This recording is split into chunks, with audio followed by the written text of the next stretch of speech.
I want to take a minute to thank Karen Erickson for taking the time to go through this and be able to give us some great instructional tips and feedback and have some good discussion around some of the modules. We hope that you all find this useful. When this webinar is finished, we will have it posted to the website with some closed captioning. For those of you who may need that as well. If you will, make sure that you're muted unless you need to join in the discussion. It will just cut down on the feedback and the echoes for everyone, because with this platform, this does pick up any kind of outside noise, even if you're in your car. So with that, I'm going to turn it over to Karen. Thank you so much, and we'll get started. Thank you. Thank you, everyone, for joining us today. This is the first in a series of webinars where we're hoping that we provide you with opportunities to ask some questions that may have been challenging to find people to answer as you've been working through the Dynamic Learning Maps Alternate Assessment. Our focus is going to be on ELA and mathematics for this fall, and we have planned out the fall, and then we're hoping that the people who participate give us some feedback and guidance about directions that are needed for the spring.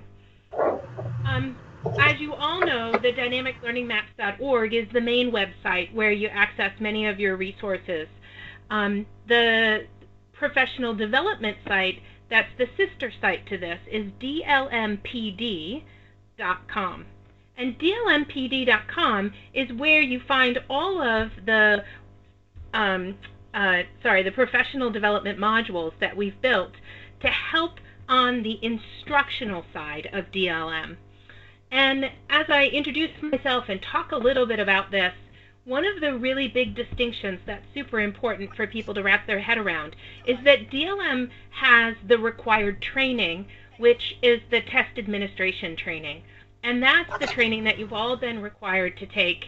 And that teaches you actually how the DLM assessment system works. So that side of it is the required training part. The professional development side, some of you are in states where your states have required you to complete a few of those modules as part of the required training.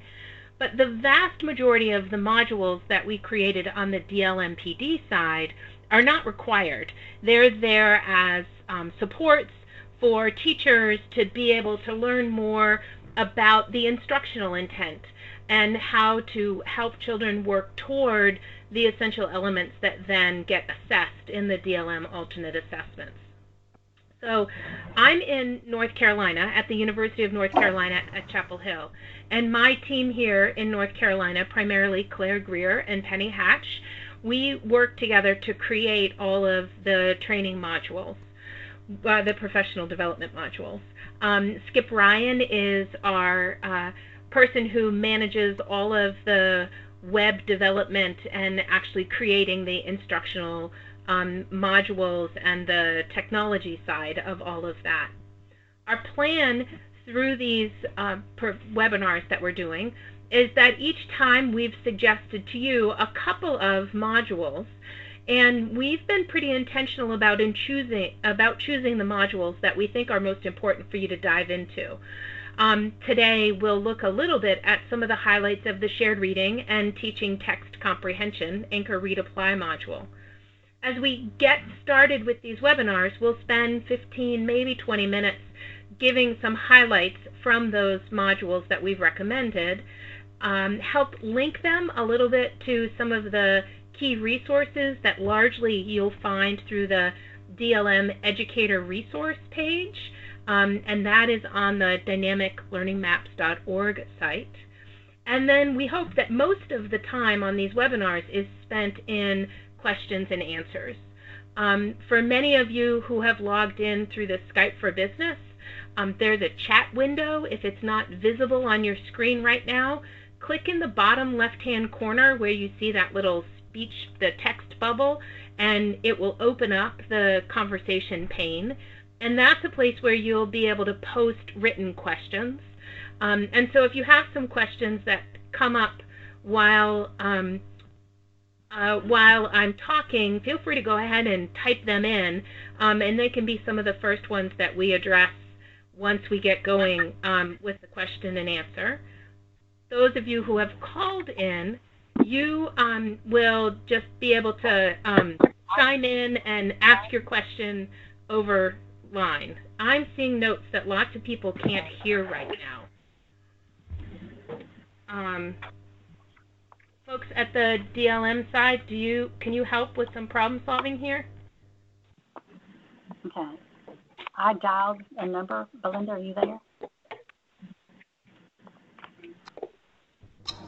All right. I'm just going to make the announcement that if you have called in and you're using a phone and you have the computer available, can you please make sure that the microphone button, that you click on it so that that volume is turned off on your computer so we're not getting feedback. If you've used the phone to call in, can you make sure that you're muting yourself so that we're not hearing the background, and that might help with some of the static that people are hearing. And then somebody on the DLM team, can you type in the phone number that people should call in who are saying they can't hear? Yes, we'll provide that number. Thank you, and I'll just keep going. Thank you. So that's our general plan, a short overview of the highlights of some of the modules, links, how those modules, the content link to resources that are on the DLM Educator Resource page, and then the majority of our time focused on questions and answers. So the first module that we called out was shared reading. Shared reading is a super important module because all of the ELA, reading literature, reading information text, and many of the language EEs are actually assessed for students working at the initial and distal precursor levels using shared as opposed to independent reading. By shared reading, we're talking about that interaction that occurs when a child and adult look at a book together. It is an interaction, not just a read aloud listening to, but the idea is that the adult works to maximize the amount of interaction and the meaning that students make while you're sharing in that book reading together. The module goes into these things in a lot more detail, but it talks about the fact that shared reading is so important because it builds lots of these emergent literacy skills that develop into the kinds of conventional independent reading and writing skills that are our targets for all of the kids who participate in the DLM alternate assessment.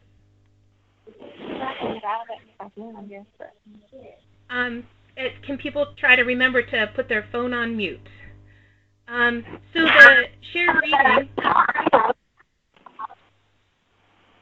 shared reading also builds skills in speaking and listening, and in some of those areas that are not always assessed directly, but are areas that are incredibly important for many of the children who participate in dynamic learning maps who may really have communication as a primary area of concern. In the module on shared reading, it spends some time talking about the ways that you select books in order to make sure that you have books that are likely to promote the kind of interaction that we're hoping you have with your students when you're engaging in shared reading. And the other challenge with selecting books, particularly those of you who work with older students, is finding books that have language that's accessible, that are about topics that are interesting, but are also respectful of the age and grade level, that connect to grade level content for your students that you're working with. One of the things that I've noticed as I'm working with teachers across the country is that not enough teachers who participate in DLM are using the familiar texts as part of their instruction on a day-to-day basis. DLM had a commitment from the beginning that for students who participate at the two lowest linkage levels, certainly at the lowest one all the way through 10th grade, and at the distal precursor through middle school, that the texts that they're encountering when they're asked to complete the English language arts assessment are going to be books or texts that they've encountered before. They've cataloged and released all of the familiar texts that students are likely to encounter when they actually take the assessment, with the idea that teachers will use these books as part of their shared reading interaction with the students that they teach. There are 2 different links. The easiest way to find these is to go on the dynamiclearningmaps.org website and click on states and identify your state, and then follow the pathway to get to the teacher resource page, the educator resource page, looking for DLM familiar texts. Alternatively, you can go to dynamiclearningmaps.org/familiar-texts, and then if you're in a year-end model state, it is -YE, and if you're in an integrated model state, it's -IM. These familiar texts, I'm going to show you first. There's a visual here that's just a screenshot from the way that these familiar texts are organized on the year-end model side. So these are books that have been written by DLM that are aligned directly with essential elements. The picture here is at 3rd grade, but it goes all the way up through 11th, 12th grade. And the blue buttons are links to the actual books that you can get through Tar Heel Reader. And really importantly, there's a piece that too many people are missing. At the top of the list of each one of the grade levels is a PDF that says Guide to Familiar Texts. And that is gold for teachers. What that Guide to Familiar Text helps you know is each one of these books at each grade level, that Guide to Familiar Text lets you know what is the linkage level for that book, what is the node and the essential elements that that book is aligned with, and it also gives you some hints about what it is that you might be getting children to pay attention to while you're reading the book with them. There are a couple of questions that have popped into the window that I'm going to address as we're talking about this because they're completely related. The best way to know if you're in an integrated or a year-end model state is to go to dynamiclearningmaps.org and click on the button for states that's in the menu across the top of the screen, and you'll see your state listed, and it will let you know which one you're in. So you can find this page by going in that way from your state to your educator resource page, and it will get you to the right set of books for your particular state's participation. And really importantly, these books have been written all the way up through high school levels. So you'll find books that are about content that directly relates to the content that middle school and high school students are learning who don't have disabilities. So those of you who teach these older students but need beginning level text will find a number of them written at every grade level that are posted in these familiar texts. So on the year-end model, they're listed in this way based on linkage levels, and then there's that guide that walks you through how to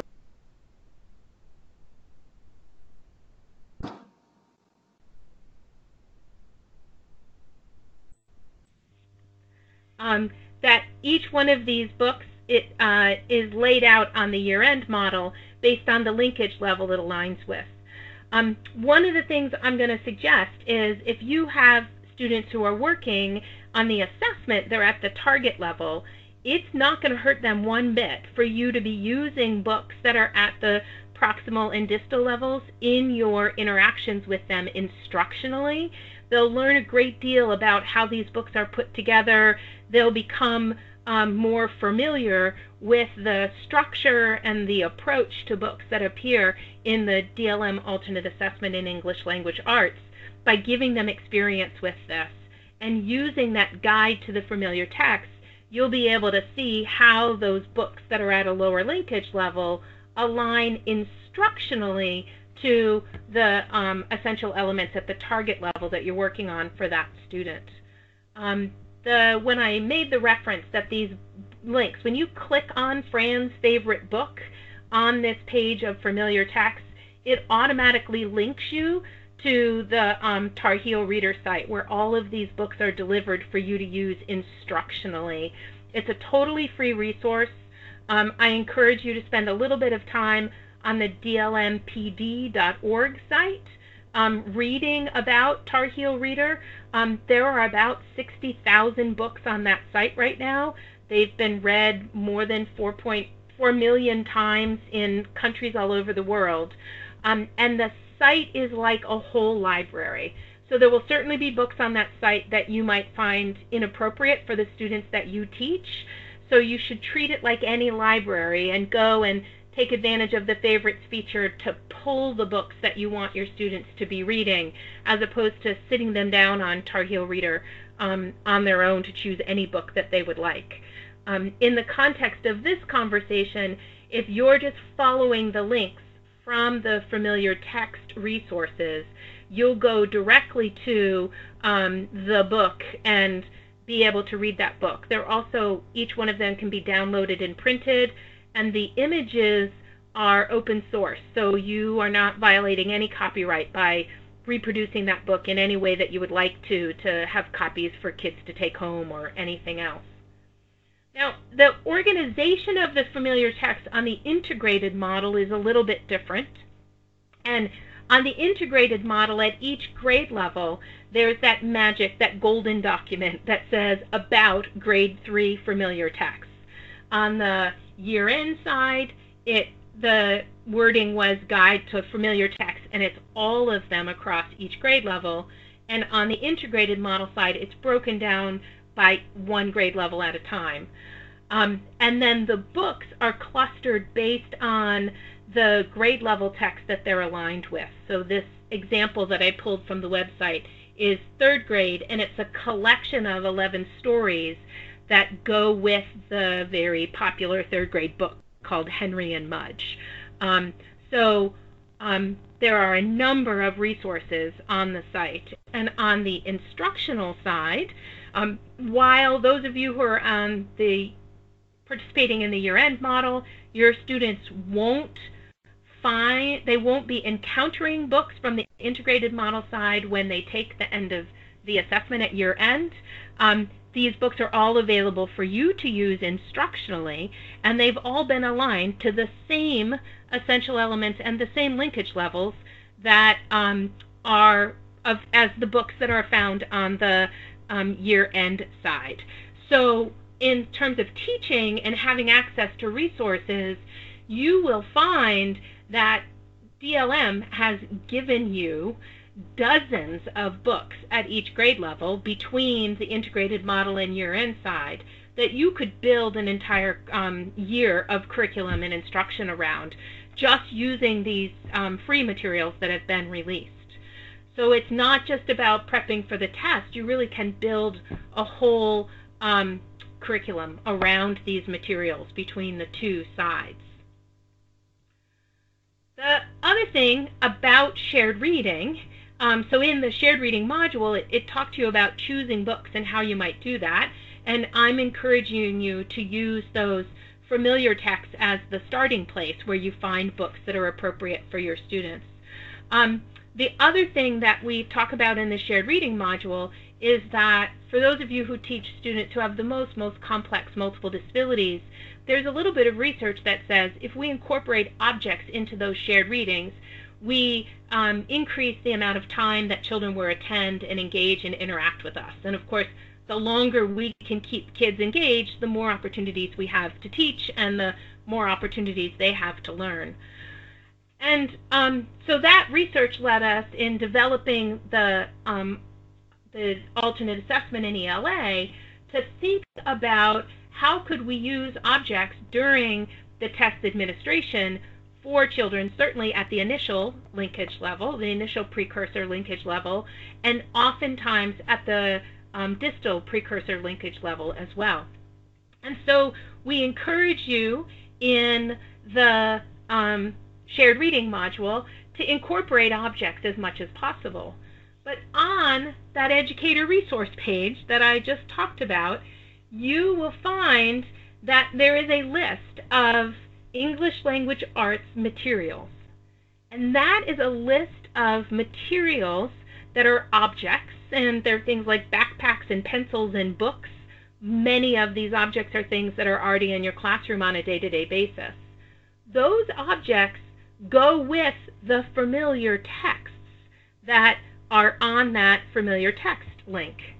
And so you could be gathering these materials, using them instructionally while you're doing shared reading with those familiar texts, and over the course of the year, helping your students increase the amount of time they attend, the amount of interaction that they do, and be building their understanding of how this shared reading interaction works. So that when in the integrated model, as you're doing this throughout the year, your students do have increasing amounts of success. And when you're in the year-end model, your kids aren't blindsided by something they haven't done, but you've actually instructionally across the whole year been having shared reading be a part of what you do each day in order to help them get better and better at being able to demonstrate all of those important skills that are called out at the initial and distal precursor level. Now, the switch that gets, okay, so just a couple of things, there are questions that are coming in. The books that you can print from the familiar text, if you just follow that link and you go to the first page of the book, you'll see there's a settings gear in the upper right-hand corner. Click on that and it will say, do you want to print it? The list of shared reading books and the English language arts material list, you will find all of those on the educator resource page. So you're going to go to the full word dynamiclearningmaps.org, click on your state, and follow the link to the educator resource page, and that's where you'll find the familiar texts and this list of materials for English language arts. And the question that Beth is following up. So yes, when you go to Tar Heel Reader and you say print, it prints it as a PowerPoint book. And if you don't have PowerPoint, that will open up in Google Slides, and you can print it from there. So it doesn't print directly. You actually download it and then print it. And so those familiar texts are the readers that we have available through DLM. But we don't have any of the other kind of text that I'm not sure, Matthew, if there's something else that you're thinking about in terms of high interest, low level.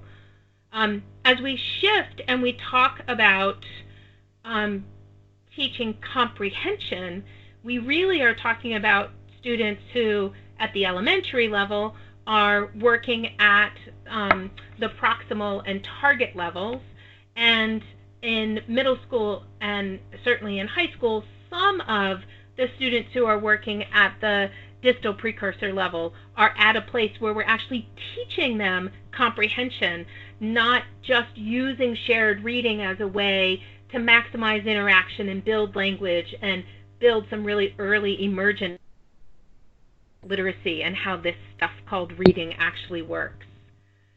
In the module on teaching text comprehension, we talk about a particular instructional format that we call Anchor, Read, Apply.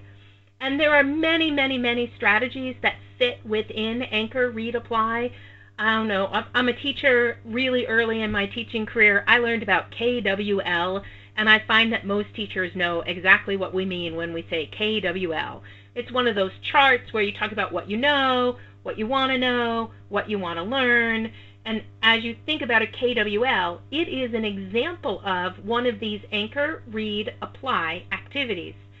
In the anchor step, you're asking kids to activate their own background knowledge and think about, what do I already know about this topic? As they're setting their own purpose for reading, they do that in the W column, what do I want to know? And they're coming up with their own questions that they would like to know about this topic. And then they're going to read, and during the apply step, they're going to reflect on what they learned, the L of KWL. So Anchor, Read, Apply isn't separate from what many of you already know about teaching comprehension, but it gives you a way to really think about making sure you're doing each of the steps that are incredibly important for kids who struggle with comprehension. So during this anchor step, we're trying to build or activate background knowledge. We're really emphasizing the kind of thinking that's required, and that thinking comes directly from the essential elements. The essential elements don't tell us what content to teach. They tell us what thinking skills to teach. And many of us, as we were taught to teach reading, we were taught about background as the content that we need to be teaching kids. But we can't begin to fill the gap of the missing content knowledge that many of our students have. So if we activate their thinking skills that they need, we then set them up to be able to learn new content by reading. The module talks about that in much more detail, and I'll show you an example in a minute. So during this anchor step, we're building or activating background knowledge with an emphasis on activating what they already know. We're going to set a purpose for reading, and those purposes should align with the essential elements, because those are the thinking skills that your students are going to be tested on at the end of the year, or in the integrated model throughout the year.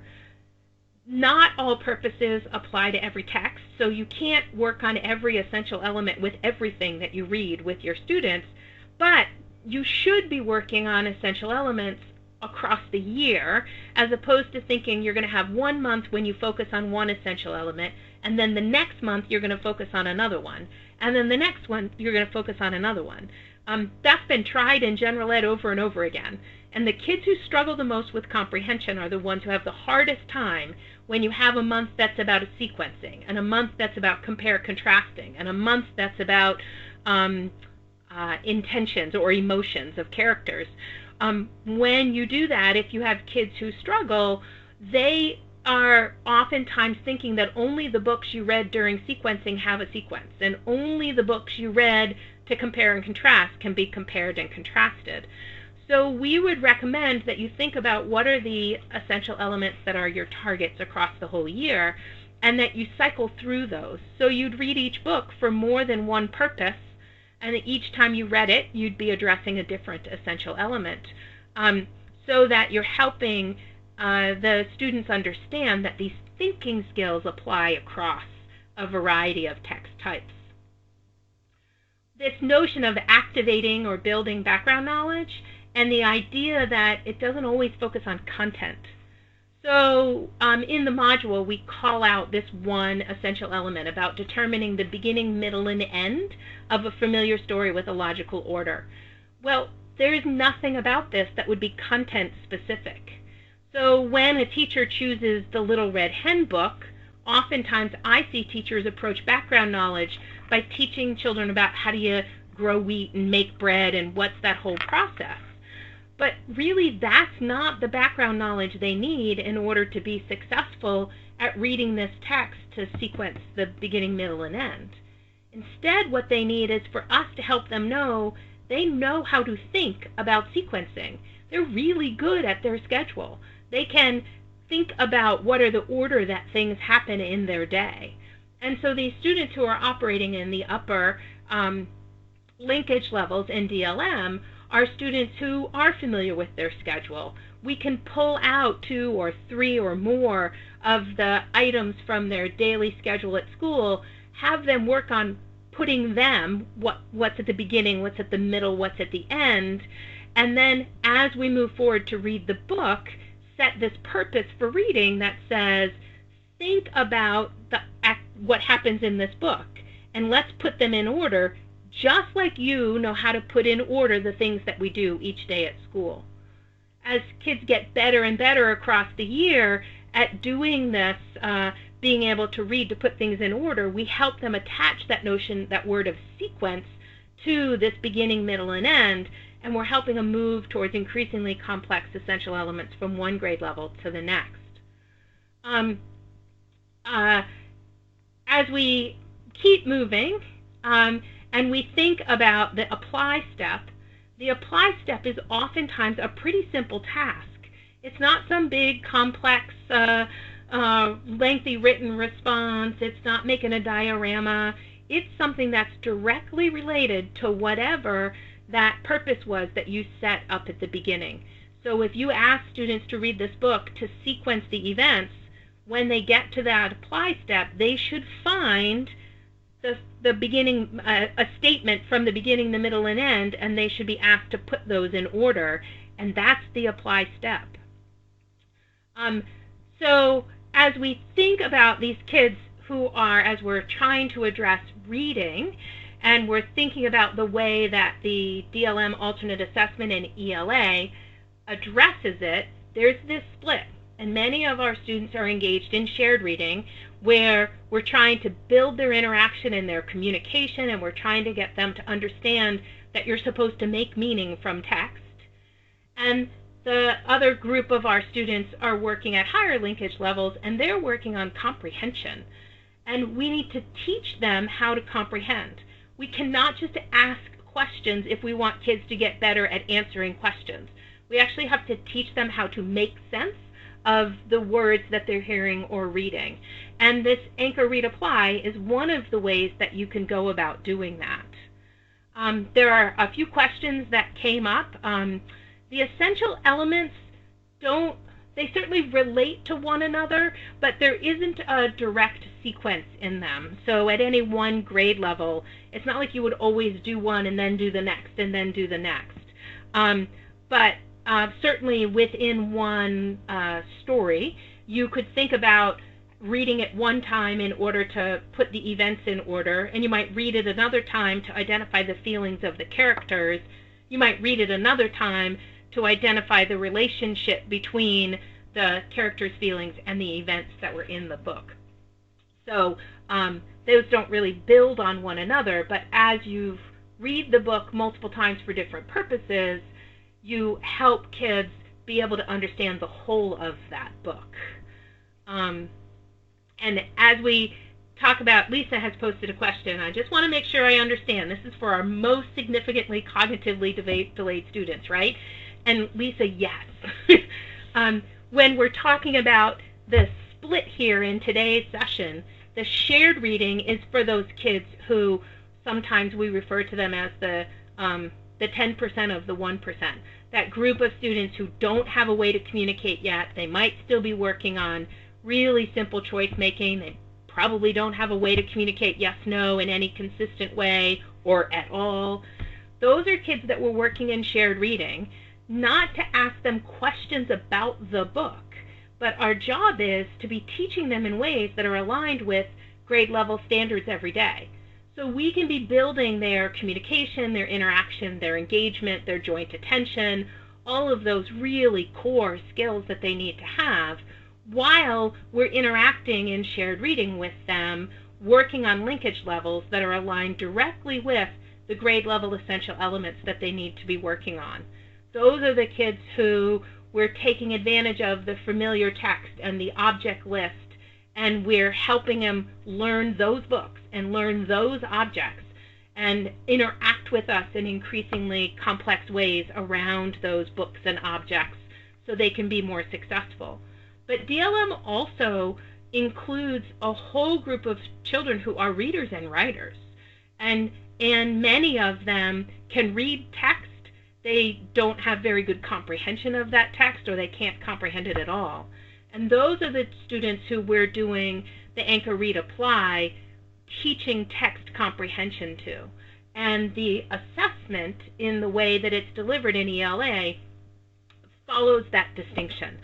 For the most part, all of the initial precursor testlets that are out there are based on shared reading, and the testlets that are at the proximal and the target levels are going to be at this comprehension where kids read a text once and then read it again to complete particular tasks that are embedded throughout, items that are embedded throughout, and that the distal precursor level, it depends on what grade level and what the specific essential element is. Is that going to be a shared reading or an independent reading listening task that kids complete. And the essential element in the nodes tell you really clearly which is which. Matthew has posted another question about it. Sounds like these ideas would work well for reading about subject areas, not just stories. Absolutely. And what you'll find is in the released texts from DLM, about half of them are literature and half of them are information text. And there's a module that goes with the Anchor Read Apply module that's called Generating Purposes for Reading. And that module specifically tells you, both in literature and information text, how do you look at the essential elements and come up with your purposes for reading either stories or information text. I have been answering questions as they're coming up, but I want to encourage people at this point to post questions in the chat box. If you're only on the phone and you would like to ask a question by speaking, go ahead and we'll try to manage only having one person talking at a time.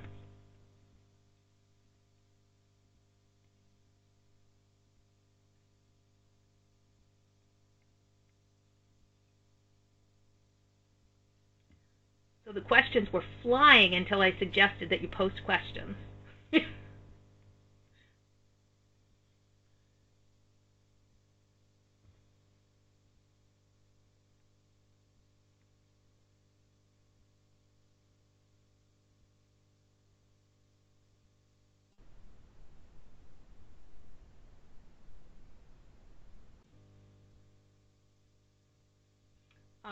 Sorry, it seems that we had you all collectively on mute. So now those of you who have called in should be able to talk. Sorry about that. Hello? Hello. Hi, I have a question. Can you hear me, ma'am? Go right ahead. Sure can. Okay. Go right ahead. I missed the training, the initial training which you had to go into, and I'm a special ed teacher, and I've been looking at different things, but I don't have a clue about how I get in to even do my DLM, how I get set up and everything like that. We have a new counselor, and she's not been able to do it either. Can I ask if what?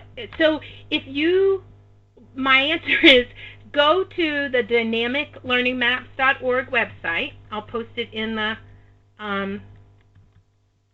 so it's, you write out the whole word, dynamiclearningmaps.org. Yes.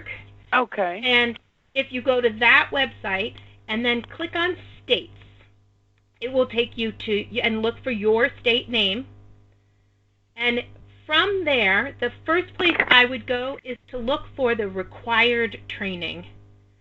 And if you can't do that on your own, on that same page, you'll see who your state level contact is, and that person can help you get started doing the training that you need in order to be able to administer the DLM assessment and learn how you get into the kite system and all of the portals that you need to use to administer the assessment. And so that's the required training. You find all of that through the dynamiclearningmaps.org website. On the other side is the professional development modules, and those professional development modules are all about how do you teach in ways that are aligned with the assessment. And all of those resources and support are intentionally on a different site at dlmpd.com.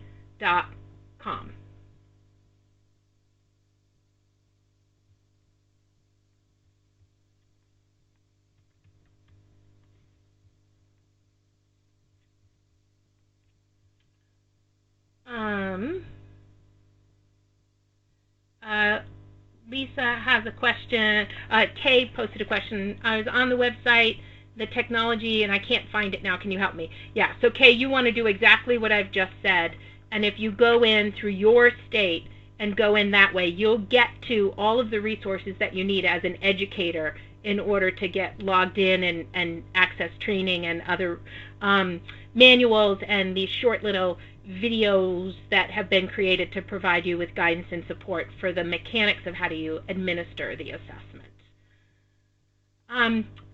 Lisa has now said, so the students on my list for the alternate are all meeting shared reading level. Is that correct?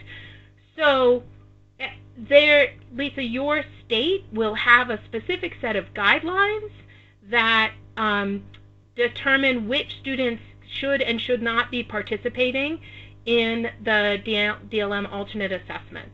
And in general, it is not true that being able to read or write would keep you off of the alternate assessment. The set of eligibility guidelines across the states don't generally include that, but you'll want to look for your specific state. And again, you can get that through the dynamiclearningmaps.org website and going to your state page, and you'll be able to find those guidelines and think about the students that you work with. How do they meet those eligibility guidelines? You'll figure out what linkage level your students are at when you complete the first contact survey for each one of your students. Mary Louise has posted a question about an annotated bibliography that we've posted on a different project in order to highlight the research that's behind things. That same thing exists in about 100 different places on the DLM website. And so I encourage you, Mary Louise, to go and choose. I'm pretty sure I know who you are, and you are not in the United States. And so choose a state, and from that website, that state's website, search for the manuals and guidance books, and you'll find links to a number of publications and resources that support the research that's behind what's being done here.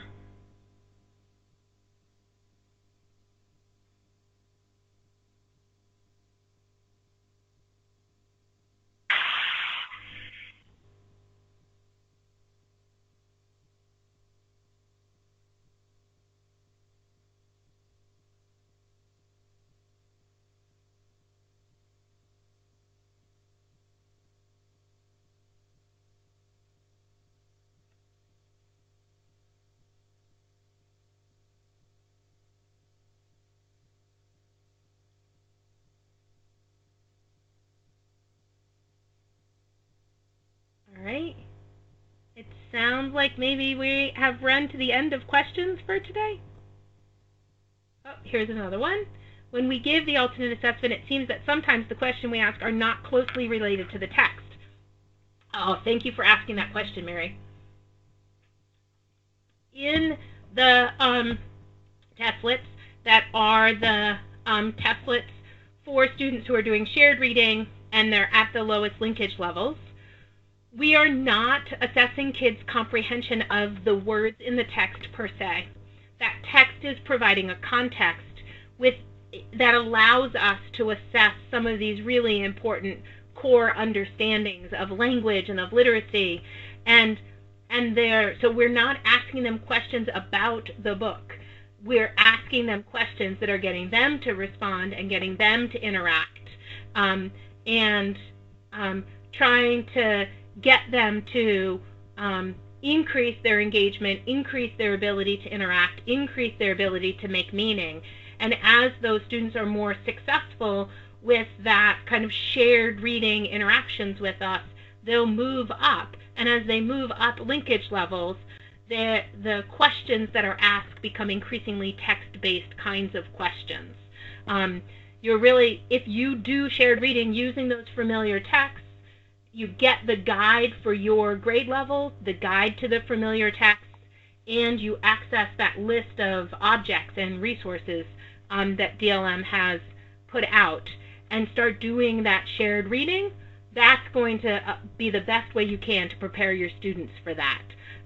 It's very different than what many of us were taught as special education teachers, where we were teaching really discrete, isolated content.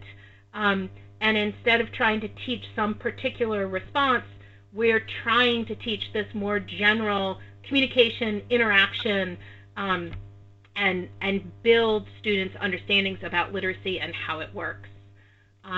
Stacy, there are practice testlets that you can access through the dynamiclearningmaps.org website. Why are we required to take a test each year to administer the alternate assessment? Cheryl, that is a requirement that is a state-by-state requirement, and we do want to make sure that everyone has adequate knowledge of new things that have changed each year so far. There have been things that have changed, and that we remind you of the most critical things that you need to remember when you're administering that assessment. William, the instructional interface opens tomorrow, and you'll be able to get into it. So if you've been trying to get into it, that's why you can't.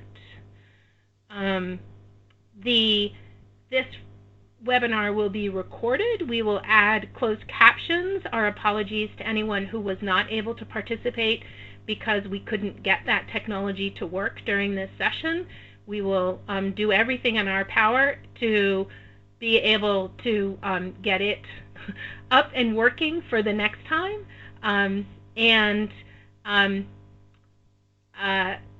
William, the guide to the ITI, if you go to your state and you go on the Dynamic Learning Maps webpage, you will find a little video that helps you know how to get into ITI. And finally, I need to be closing down given the amount of time that we've had booked here. Documented for proof of attendance professional development requires for our district. We do not have any way to provide you with documentation of attendance for these webinars. When you complete a module, you get a copy of a certificate emailed to you that you can use to demonstrate that you've completed the professional development modules. These are really intended to answer questions and help people make that link between the professional development and the test administration resources and materials that are provided for you. With that, I want to tell everyone that there is a DLM Instructional Support Facebook group. I really recommend that you look for it if you don't know it, if you're not already a member. If you've already joined that group, please continue this conversation on that Facebook group. And if you didn't, if you just go to Facebook and in the box search for DLM Instructional Support, you'll be able to request to join that group, and if you answer the questions, we'll let you in. Thank you all very much. See you in October.